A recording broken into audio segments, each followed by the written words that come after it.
जीवन में सफल होना अलग है और जीवन को सफल बनाना अलग है। जीवन में सफलता पाते रहना अलग है और जीवन को सफल बनाते रहना अलग है। और हम प्रयास में हैं जीवन को सफल बनाने के लिए, और जीवन को सफल बनाने के लिए आप लोगों से वो मंगलाचरण किया। सक्सेसफुल, हर आत्मा अपने उस क्षेत्र में सक्सेस होना चाहती है। हर आत्मा चाहती है कि मैं अपनी मंजिल को, अपने लक्ष्य को, अपने उस अंदर के जो मैंने विचार बनाए उन विचारों पर वहाँ तक पहुँच पाऊँ। तो निश्चित रूप से हम सभी को सक्सेस होना है। आपको व्यापार में सक्सेस होना है तो मुझे मोक्ष मार्ग में सक्सेस होना है। आपको गृहस्थी के मार्ग में सक्सेस होना है। हर एक का अपना अपना कुछ ना कुछ एम है, और उस एम की ओर हमें बढ़ना है और अपनी उस उपलब्धि को प्राप्त करके अपने आप को अच्छा बनाना है। तो वही एम सक्सेसफुल का एस क्या बोल रहा है? सॉलिड फाउंडेशन चाहिए, तब कहीं मजबूत नींव चाहिए, तब कहीं जाकर आप अपने जीवन को ऊपर उठा सकते हो। यू बोल रहा है अंडरगो एग्जामिनेशन, मतलब हमें परीक्षाओं से गुजरना होगा तब हम सक्सेस हो पाएंगे। और सी बोल रहा है कंप्लीट डेडिकेशन, अर्थात बिल्कुल संपूर्ण समर्पण चाहिए। समर्पण के बिना कहानी अधूरी हो जाएगी। अगर समर्पण हमारा नहीं है तो निश्चित रूप से मान के चलना हम सक्सेस नहीं हो पाएंगे। देखो ये याद कर लेना, जीवन में चिंतन और इतने मेहनत से इन सब चीज़ों को तैयार करके आप लोगों के बीच में देते हैं, तो आप निश्चित रूप से इसको याद कर लेना।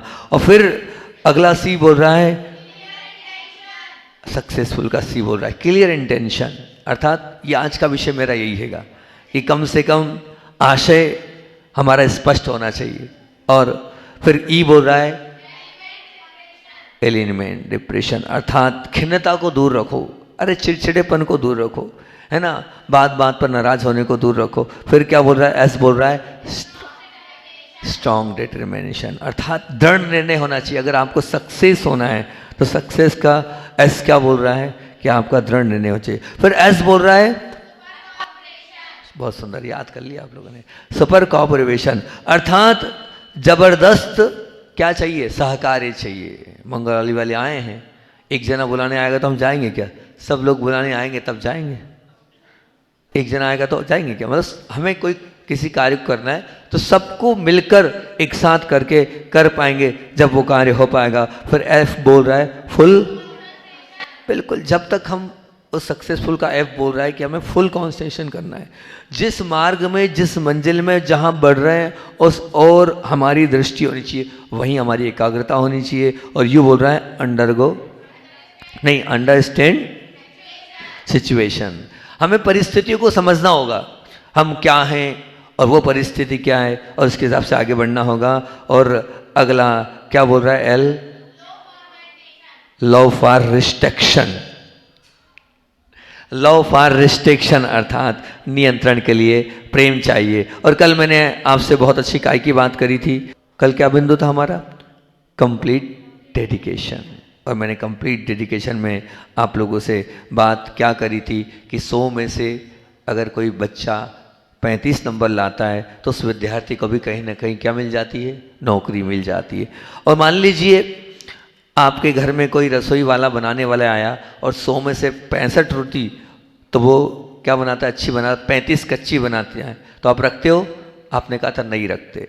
मान लीजिए आप ऐसे डॉक्टर जो कि सचमुच में इलाज तो बहुत अच्छा करता है, दिन में 100 पेशेंट देखता है, 85 को अच्छा कर देता है और 15 को वो शमशान घाट पहुँचा दे, आप क्या उस डॉक्टर के पास जाओगे? आपने कहा नहीं। मतलब कच्ची रोटी वाला भी नहीं चाहिए और कच्चा डॉक्टर भी नहीं चाहिए, है ना। 100% अच्छा व्यक्ति ही आप पसंद करते हो। तो उसी प्रकार से मैंने आपसे कहा था कि 100% परिणाम की अपेक्षा रखना चाहते हो तो 100% समर्पण भी आपका होना चाहिए। जब समर्पण होगा तो निश्चित रूप से आपको परिणाम मिलेंगे। और मैंने बोला था कमजोरी भी नहीं और मन चोरी भी नहीं। और मन चोरी पर मैंने आप लोगों से बात बोली थी, बहुत अच्छी, कल बहुत अच्छा प्रवचन था मेरा। अगर आप लोगों ने उसको बहुत ध्यान से सुना हो तो कल 2-3 तरीके आप लोगों के बीच में रखे थे कि पाठ कैसे पढ़ना है, ताकि वो पाठ किसी एकाध कोई है ऐसी आत्मा, शुद्ध विशुद्ध आत्मा, जिसने कल मेरी बात सुनी और पाठ किया था कैसा लगा? बहुत अच्छा लगा, बहुत सुंदर। कोई ऐसी एक आध आत्मा जिसने पूजन अच्छी करने का प्रयास किया हो, मन से पूजन करने का प्रयास किया हमने, अपने भाव से पूजन बनाई, अच्छा लगा? कल हमने आपको बताया था आप पुस्तकों को बंद कर दो, अपने भावों से पूजन करो। मैंने बताया था कल कि पाठ करना है तो कैसे करना है, किस प्रकार से करना है, को तरीका मैंने जो गुरुजी से सीखा वो आपको बताया था कि कुंभक मतलब श्वास लेकर फिर पढ़ो, फिर रुको, फिर आधी लाइन को श्वास लो, पढ़ो, एक अलग ही आनंद आएगा, वो शब्द झलकेंगे, वो शब्द अपने आप आते चले जाएंगे। तो अपनी पूजन, अपने सामायिक और अपने प्रतिक्रमण की प्रत्येक क्रियाओं को हम सजगता के साथ करें, जागरूकता के साथ करें, पूर्ण समर्पण के साथ करें, भाव भाषणा के साथ करें और एक एक अर्थ को समझते हुए करेंगे तो बहुत अच्छा होगा। नहीं तो भैया हमने कहा ना, चावल तो चढ़ा रहे हैं हम, 40 साल हो गए, 50 साल हो गए, लेकिन चावल को पटक रहे हैं।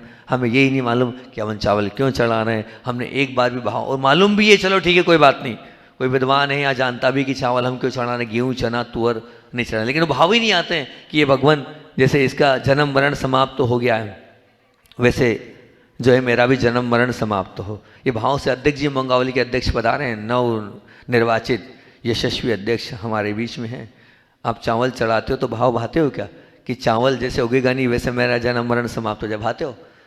बोलो तो सही, भाते हो? बोलो, भाते हो? करते हो? ऐसा कहते हो? अरे हाँ या ना में तो जवाब दो, सही सही बोलो, हैं? नहीं भाते? तो यही तो कह रहा हूँ कि क्या ये दिखावा, बनावटीपन, छलापन, ये छोड़ना है हमें।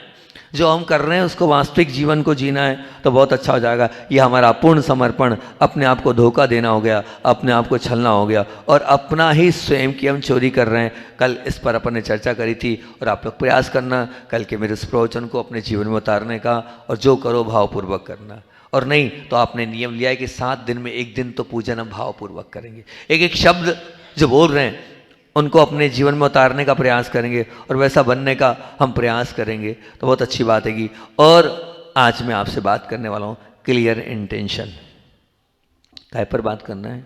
क्लियर इंटेंशन अर्थात क्या होता है? सक्सेसफुल का सी बोल रहा है क्लियर इंटेंशन अर्थात आशय स्पष्ट चाहिए। जब तक आप अपना आशय स्पष्ट नहीं रखोगे तब तक आप सक्सेस नहीं हो पाओगे। आशय स्पष्ट का तात्पर्य यही है कि हम जो कर रहे हैं वो क्लियर होना चाहिए, स्पष्ट होना चाहिए। सुबह सुबह मॉर्निंग वॉक के लिए आप घर से बाहर निकल गए और रास्ते पर चलने पर आप चल रहे हैं वो अलग है, और वहीं आप जब दोपहर को अपने ऑफिस जाते हैं, अपनी दुकान जाते हैं तो वो चलना शायद अलग होता है। सुबह के चलने में कोई टेंशन नहीं है, सुबह के चलने में कोई निश्चित लक्ष्य नहीं है, बस चल रहा है और एक मन अपनी उड़ान ले रहा है, कोई तनाव नहीं है। परंतु वही मन और वही रास्ता, वही वे है, वही रोड है, वही रास्ता है। सुबह जा रहे थे तो मन में प्रसन्नता थी, कोई तनाव नहीं था, और वही समय 10 बजे का है, अपनी ऑफिस और अपने दुकान जा रहे हैं तो उस समय वो मन जो है इस प्रकार से निश्चित लक्ष्य नहीं था उस समय, और वहाँ कोई तनाव नहीं था। लेकिन यहाँ क्या है? तनाव है निश्चित रूप से। क्यों? क्योंकि निश्चित वहाँ पर आप जा रहे हैं, वहाँ पहुँचना है तो मन एक प्रकार की निश्चित लक्ष्य होता है तो थोड़ा बहुत तनाव तो उसका हो ही जाता है। वास्तव में जब आप कोई निश्चित प्रकार के लक्ष्य के लिए ठोस और सख्त पुरुषार्थ करते हैं तो आपके मन में उस पुरुषार्थ के पीछे आशा स्पष्ट होना चाहिए कि मुझे कहाँ जाना है, मुझे किस स्थान पर पहुँचना है। अगर हमारा वो आशय स्पष्ट नहीं होगा तो हम उस लक्ष्य को प्राप्त नहीं कर पाएंगे। तो आप अपना आशय स्पष्ट करें कि मेरा क्या आशय है। और जैसे मान लीजिए कोई गुंडा है, कोई बदमाश है, कोई ऐसा लफंगा व्यक्ति है और उसके हाथ में एक छुरी है, एक चाकू है, एक बंदूक है, एक तलवार है या एक घातक हथियार रखा है। अब वो चाकू को देखकर आपकी धड़कनें क्या हो जाएगी? ऊपर नीचे हो जाएगी। और वहीं एक डॉक्टर है और एक डॉक्टर के हाथ में कैंची है, क्या उसको देख के आपको डर लगेगा? शायद मेरे हिसाब से तो नहीं लगेगा। क्योंकि क्या कारण है? एक का आशय किसी की हत्या करने का है और एक का आशय दूसरे की जान बचाने का है। दोनों के हाथ में वो चाकू छुरी है, लेकिन एक का आशय स्पष्ट समझ में आ रहा है कि कोई भरोसा नहीं कब क्या कर जाए, और एक का आशय क्या है, जान बचाने का है। तो ये बहुत सुंदर हमारे जीवन का आशय स्पष्ट होना चाहिए कि हम क्या हैं, वास्तविकता हमारी क्या है। ऐसा नहीं कि जैसे मान लीजिए मैं आपसे बोल रहा हूँ कि अर्जुन को छोड़कर जितने भी और भी अन्य कौरव थे, पांडव थे, उन सबको पक्षी की आंख नहीं दिख रही थी, लेकिन है ना, पर अर्जुन को सिर्फ आंख, और आंख में भी सिर्फ आंख का अंदर का वो काला काला बिंदु दिख रहा था, क्योंकि उसका आशय स्पष्ट था कि मुझे क्या करना है, मुझे तो सिर्फ पक्षी की आंख देखना है। मैं इसी प्रकार से आपसे बोल रहा हूँ कि आपके जीवन का आशय क्या है वो स्पष्ट है कि नहीं, क्यों जी रहे हो आप। अपने आप से पूछा कभी आपने कि मैं क्यों जी रहा हूँ, मेरे जीवन को जीने का क्या आशय है, और इस जीवन को जीकर मैं क्या प्राप्त कर रहा हूँ। ये आशय तो स्पष्ट होना चाहिए। जब तक हमारे जीवन का आशय, हमारे जीवन का स्पष्ट नहीं होगा तो हम अपने आप को आगे नहीं बढ़ पाएंगे, क्योंकि पक्षी की आंख जो है बीतने का या उसको करने का अर्जुन का आशय स्पष्ट था। इसी प्रकार हमारे जीवन का भी आशय हमें स्पष्ट होना चाहिए। सद्गुण के प्रादुर्भाव, मतलब हम तो यही मानते हैं, मैंने शुरुआत में ही 4 बिंदु आपसे बोले थे, हमारा लक्ष्य क्या है, जीवन में सफलता प्राप्त करने का है कि जीवन, हमारा लक्ष्य सक्सेसफुल होने का है, लेकिन जीवन को सफल बनाना है कि जीवन में सफलता प्राप्त करना है। जीवन में सफलता प्राप्त नहीं करना है, ध्यान, जीवन को सफल बनाना है। तो जो जीवन को सफल बनाना है उसके लिए मैंने जो आपसे बोला था कि हमें जीवन को, देखो ध्यान रखना, जीवन में तो हर व्यक्ति पापी भी सफल हो जाता है, जीवन में तो पापी भी सफल हो जाता है, लेकिन हमें तो जीवन को सफल बनाना है। तो जीवन को सफल बनाने के लिए आशय स्पष्ट होना चाहिए। वो 4 बिंदु जो शुरू में दिए थे उनको याद रखना कि हमें जीवन को सफल बनाना है, तो हमारे सद्गुण बढ़े कि घटे, हमारे सद्गुण बढ़े कि घटे, इस पर चिंतन करना कि आपके सद्गुण बढ़े कि घटे, आपकी समता घटी कि बढ़ी, आपकी समता घटी कि बढ़ी। विचार करना कि मैं पहले जैसा था उसमें मेरा चिड़चिड़ापन कम हुआ कि बढ़ गया है। कभी सोचा आपने, पहले आप मंदिर जाते थे, अब आप पहले स्वाध्याय करते थे, पहले आप आहार देते थे, अब आप वैसे हैं या नहीं, उसमें कमी हुई कि बढ़ोतरी हुई? बढ़ोतरी हुई तो बहुत अच्छी बात है। आपकी साधना कम हुई कि बढ़ी? जो आप साधना कर रहे हैं उस साधना में आपने क्या पाया, उसमें कमी हुई कि बढ़ी? आप उस पर चिंतन करना। 4 जो मैंने आप लोगों के लिए बिंदु दिए थे कि मेरे सद्गुण बढ़े कि घटे, मेरी साधना घड़ी कि घटी, मेरी समता घटी कि बढ़ी, और साथ साथ में मेरे, कोई याद है एक और बिंदु? कोई ऐसी एकांत आत्मा जिसने बहुत ध्यान से सुना हो मेरा प्रवचन?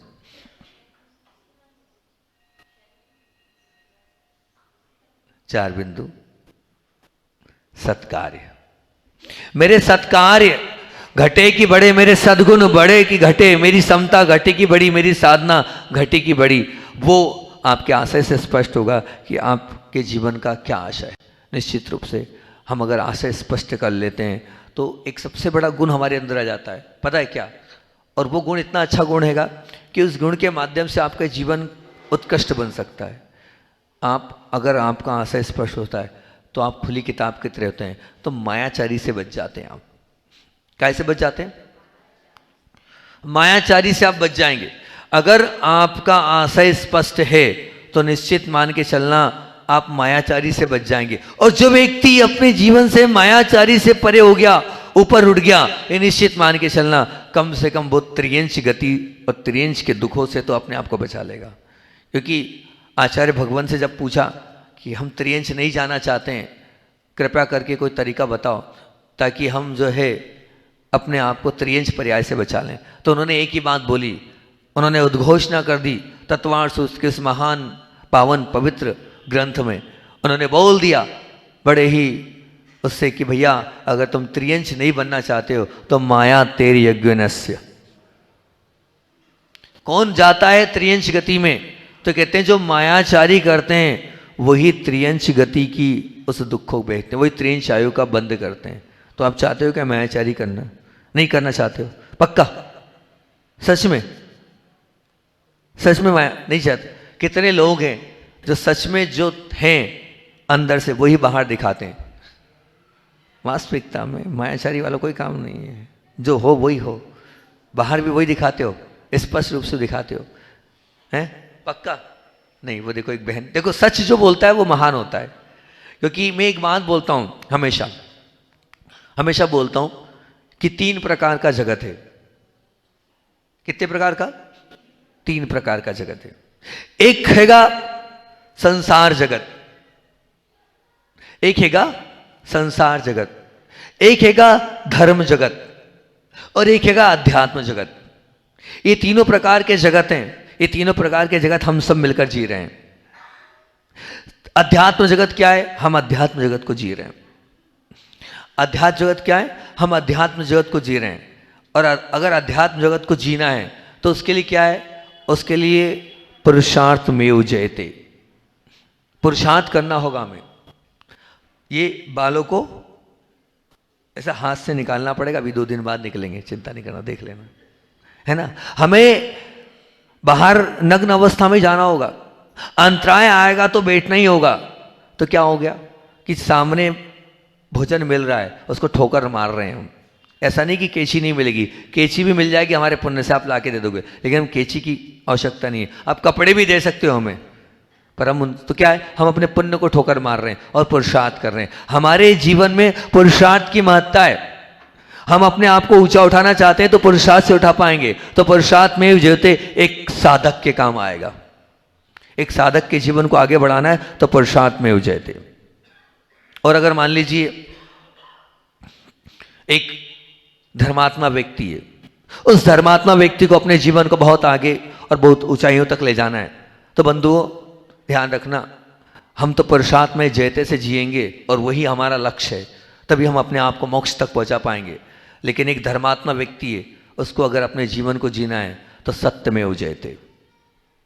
उसके जीवन में अगर सत्य है तो वो जी लेगा अपने जीवन को और अच्छा बना लेगा। निश्चित मान के चलना, अगर सत्य नहीं है तो निश्चित मान के चलना वो सिर्फ दिखावा है, वो सिर्फ छलावा है, वो सिर्फ बनावटीपन है, वो सिर्फ सामने अपने आप को प्रसिद्ध कर रहा है। मैं आपसे कह रहा हूं, अगर आप सच में धर्मात्मा हो तो सत्य में जयते। जो अंदर हो वही बाहर दिखो, झूठा प्रदर्शन मत करो। अगर आपका आशय स्पष्ट नहीं है तो आपके जीवन में अनर्थता की ओर है, व्यर्थता की ओर है। हम देखें, अपने आप को पढ़ें, अपने आप को समझें कि हम जो भी कर रहे हैं उसके पीछे हमारा आशय स्पष्ट है कि नहीं। मायाचारी वाला व्यवहार तो नहीं है। ऐसा तो नहीं है कि हम अंदर कुछ हैं और बाहर कुछ हैं। कितने लोगों को आप धोखा दे रहे हैं। आप ऐसा लग रहा है कि मैं सामने वाले को पागल बना रहा हूं। नहीं भैया, बहुत बड़ी गलती है। मैं अगर अपने आप को स्पष्ट नहीं कर रहा हूं तो मैं अपने आप को धोखा दे रहा हूं। वो छला नहीं गया, आप अपने आप को छल रहे हो। आप ये मत समझना मैं किसी और को छल रहा हूं, नहीं, आप अपने आप को छल रहे हो। अगर आपका आशय स्पष्ट नहीं है तो वही व्यक्ति, वही आत्मा सक्सेस हो पाती है जिसके जीवन का आशय स्पष्ट होता है, जिसका जीवन कोरी किताब की तरह, खुली किताब की तरह होता है, जिसके जीवन में मायाचारी नहीं होती। ध्यान रखना, वो व्यक्ति कभी भी पीछे नहीं हटता है, वो व्यक्ति कभी भी हारता नहीं है। वो व्यक्ति कभी भी अपने जीवन में, संघर्षमय जीवन में, भले ही वो बाहरी रूप से हार जाएगा, लेकिन कर्म की जीत से वो हमेशा जीता हुआ व्यक्तित्व कहलाएगा, जिसका आशय स्पष्ट है। नहीं तो निश्चित मान के चलना, आप अपने आप को पढ़ो, अपने आप को देखो, क्योंकि सच्ची आत्मा ही अच्छी आत्मा होती है। तो हम तो ये कहता हूँ, मैं हमेशा मेरे ध्यान में दूसरी लाइन मेरी आप लोगों को याद है तो मैं ये बोलता हूँ, मैं हित मित प्रिय और सत्य बोलने वाली आत्मा हूँ। ये मेरी ध्यान की दूसरी नंबर की लाइन है, जो मुझे भी बहुत अच्छी लगती है कि मुझे हित मित और प्रिय वचनों का प्रयोग करना है और मेरे वचनों में सत्यता हो, झूठापन नहीं हो। और मैं तो एक इतनी सी बात जरूर बोलता हूँ, हमेशा बोलता हूँ इस बात को कि कम से कम मैं ये मानता हूँ कि सच में ये बहुत कठिन बात है, अपने जीवन को सच्चा बनाना और आशय स्पष्ट करना। पर इतना सा नियम हर स्थान पर जाकर देता हूँ मैं कि कम से कम 5 महाव्रत भी होते हैं और 5 अनुव्रत भी होते हैं, ठीक है ना। और आप ये मान के चलना कि आप झूठ बोल रहे हो तो पापी बन रहे हो, झूठ बोल रहे हो तो पापी बन रहे हो। 5 पाप में झूठ को पाप बोला है, ठीक। लेकिन असल में होता ये कि हम जीव को मारने को तो एक बार पाप मान लेते हैं, अरे भैया बहुत हो गया। चोरी से भी डर जाते हैं, चोरी जो होती है ना, उस चोरी से भी हम इतने भयभीत हो जाते हैं, इतने अंदर से आकुलित व्याकुलित हो जाते हैं, ऐसा लगता है कि सचमुच में हमने बहुत बड़ा पाप कर लिया। ऐसा लगता है नहीं लगता? बोलो, आपको ऐसा डर सा लगता है मैंने कि हमने बहुत बड़ा पाप कर लिया चोरी करने से, है ना। आप अब्रह्म से भी बचते हैं आप अब्रह्म से। मैंने देखा है कि आपको लगता है दुनिया क्या कहेगी, अगर किसी को कुछ पता चल गया तो आप अपने आप को कुशील सेवन से भी बचाएंगे। बहुत बढ़िया। आप हिंसा से भी डर रहे हैं, आप चोरी से भी डर रहे हैं, आप कुशील से भी डर रहे हैं, आप परिग्रह से भी डर रहे हैं, पर आप ऐसा सोचना, क्या आप अपने आप को झूठ से बचा पाते हैं? क्या झूठ को आपने पाप माना है?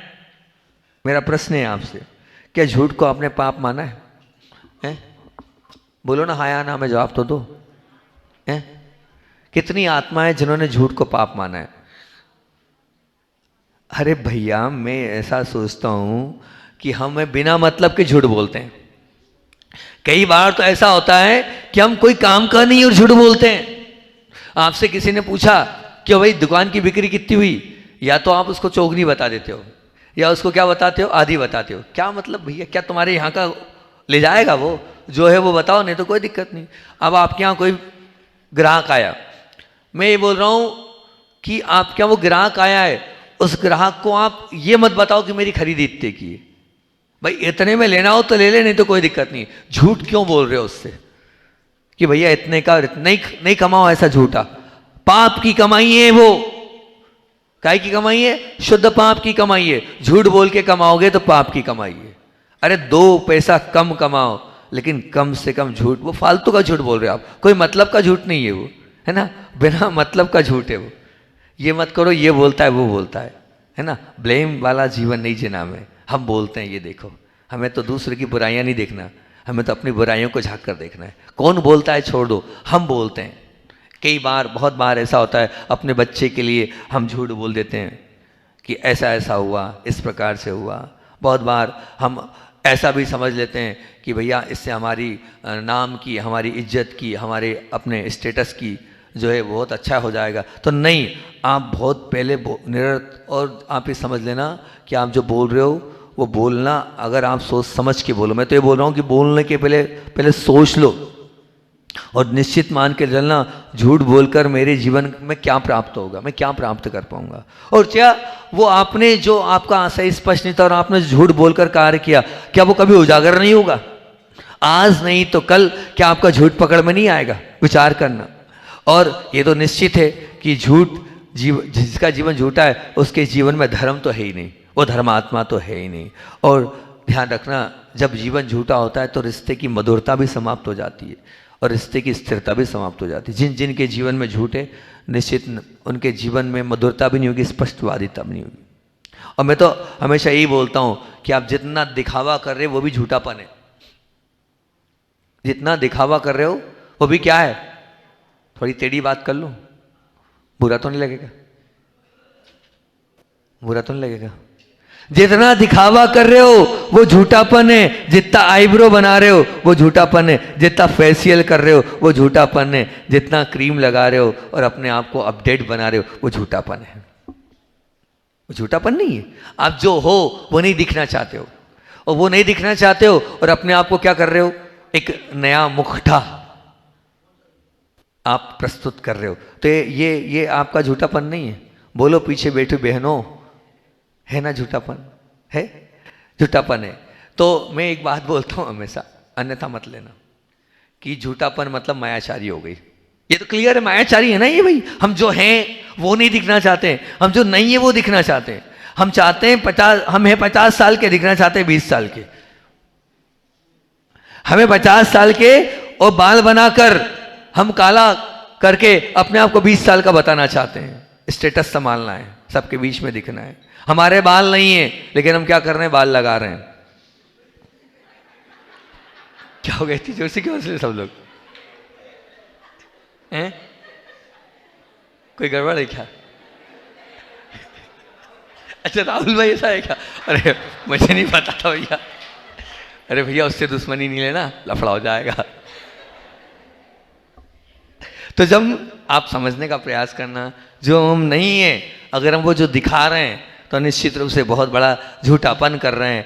और आप जितनी माताएं बहनें जो वो मेकअप, जो वो लिपस्टिक, अपने अच्छे भले होठ को काला पीला लाल गुलाबी कर रही हो आप लोग, अपने अच्छे भले नाखूनों को जो आप नेल पॉलिश लगा कर न जाने जीभों को पोत रही हैं आप, है ना, सब कर रही हैं, आईब्रो वगैरह फेशियल वगैरह कर रही हैं आप, तो ये मायाचारी कर रही हैं आप। क्या कर रही हैं? क्या कर रही हैं? अरे बोलो ना, थोड़ी जोर से बोलो। पक्का है ना? आप मायाचारी कर रहे हैं। और मायाचारी करने वाला कहाँ जाता है? बोलो ना। हाँ, गधा बनता है, बेल बनता है, बकरी बनता है, ऊँट बनता है, ठीक है ना, और सुअर बनता है। अरे आप लोगों को कितना बुरा सा लग रहा है मैं बोल रहा हूँ तो। अच्छा चलो, मैं हमेशा एक नियम देता हूँ, सबको देता हूँ, और मैं यहाँ भी दूंगा, जो है सो है। आप लोगों को दोनों हाथ से आशीर्वाद मेकअप करने के लिए। कोई मिलेगा ऐसा महाराज? ढूंढोगे तो भी नहीं मिलेगा जो दोनों हाथ से आशीर्वाद दे रहा है। एक हाथ से तो फिर भी मिल जाता है, पर मैं दोनों हाथ से आशीर्वाद दे रहा हूं। काय के लिए? अध्यक्ष जी, काय के लिए?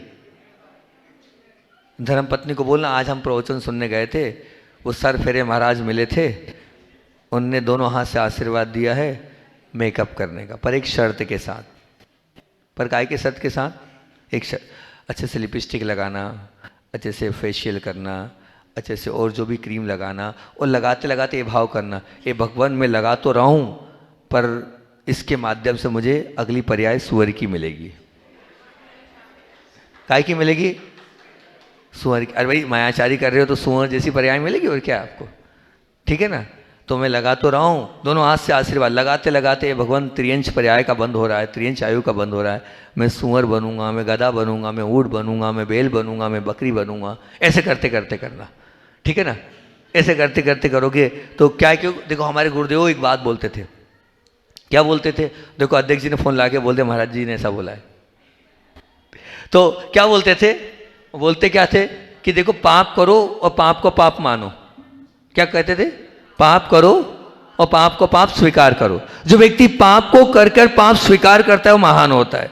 तो आप बड़े महान बनना चाहते हैं तो ये आप पाप करो और बोलो कि मैं ऐसा कर रहा हूँ, तो सचमुच में बहुत अच्छा होगा, आधा पाप आपका वहीं धुल जाएगा। ठीक, तो क्या बोलोगे आप? क्या बोलोगे मेकअप करते हुए? क्या बोलोगे पीछे वाली बहनों? क्या बोलोगी? मुझे अगली पर्याय में त्रियंश बनना है, ठीक है ना। ऐसा बोलते बोलते आप निश्चित रूप से आप करना तो बहुत अच्छा रहेगा। आपको कम से कम ये तो भान होगा कि मैं क्या कर रहा हूँ और इसका मुझे क्या नतीजा भुगतना पड़ेगा। तो ये ब्लेम गेम मत खेलो भैया, ये दिखावटीपन बनावटीपन, ये झूठापन, ये मायाशारी वाला आप अपने जीवन को मत बनाओ। अगर आप ये बनाओगे तो निश्चित रूप से आप अपने आप को धोखा दे रहे हो। आप वचन दे रहे हो और नहीं निभा रहे हो, वो भी झूठापन है। कमिटमेंट किया और उस पर से भी आप पीछे हट रहे हो, वो भी झूठापन है। आप निश्चित रूप से नियम लेकर तोड़ रहे हो, वो भी झूठापन है। और कल तो मैंने आपसे कहा था कि आप अगर भावपूर्वक पूजन नहीं कर रहे, वो भी झूठा जीवन है। क्यों? क्योंकि आप पूजन के लिए बैठे हो, आप प्रवचन सुनने के लिए बैठे हो और आप प्रवचन ही नहीं सुन रहे हो और मोबाइल में लगे हो।